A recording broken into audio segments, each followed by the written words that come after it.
History shows that most people are a bunch of cretins. I mean, look at this dick. Here's another dick. This lady's a big old dick.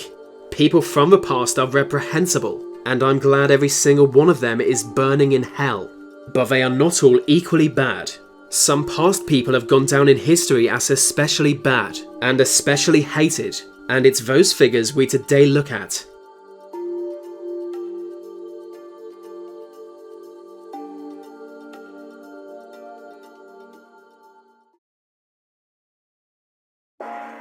Now, the obvious thing for me to do here is rattle off a list of dictators. But the truth is, dictators are more popular than ever.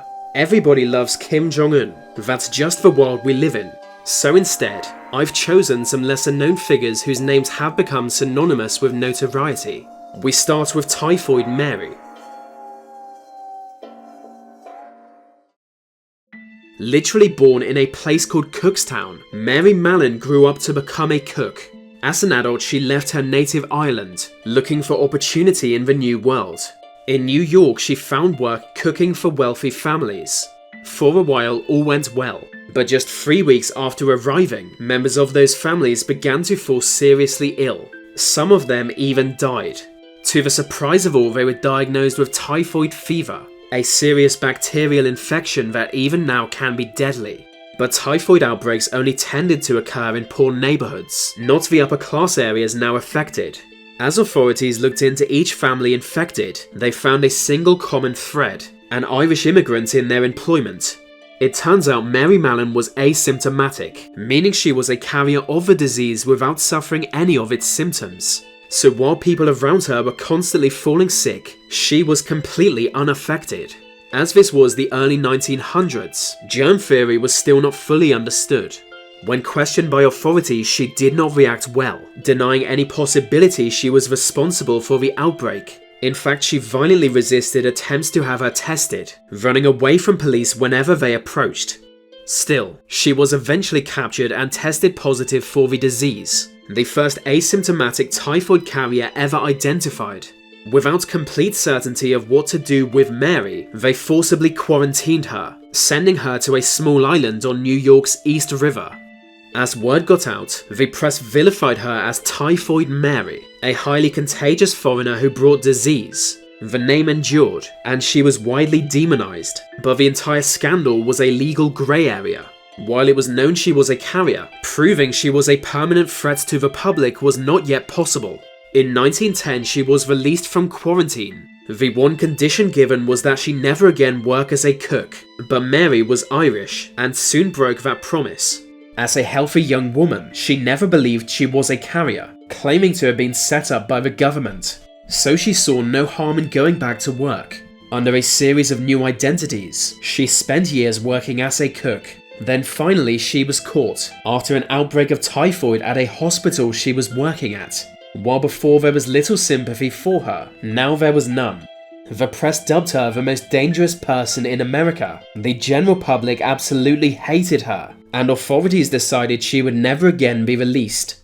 For the last 2.5 decades of her life, she was locked up in a medical facility, essentially a prisoner of her own biology. She hated every moment of it, constantly subjected to medical testing, or exploited by doctors for press attention. Yet despite her years of suffering, she was no less hated. Even after she died in quarantine years later, many believed she got exactly what she deserved. Many now still believe that.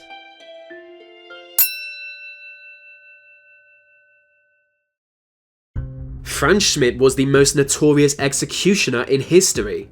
For 45 years he served as the executioner of Nuremberg, and even wrote a book detailing each kill. Born in 16th century Germany, his father was forced to become executioner by a local lord. As an adult, Franz took over this role. Executioners were always hated by the local community, and as Franz never wore a mask, everyone knew it was him. Nobody wanted to go near him. He got around this by marrying the daughter of another executioner, but still, Franz was hated more than other executioners, and for good reason. First of all, he was responsible for torturing people into confessing, often by maiming or burning off parts of their body. This way anyone would admit to any crime whether guilty or not, and everyone knew it. In his diary, he detailed more than 360 executions.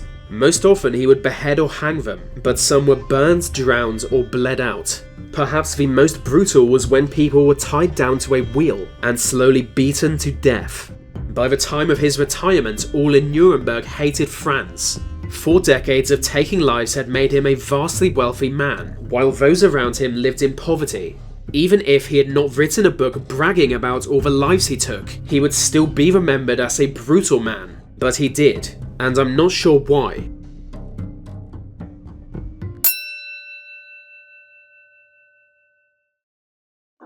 Now, to me, Iron Felix sounds like one of those dumb names people give racehorses, but it turns out he was a real human.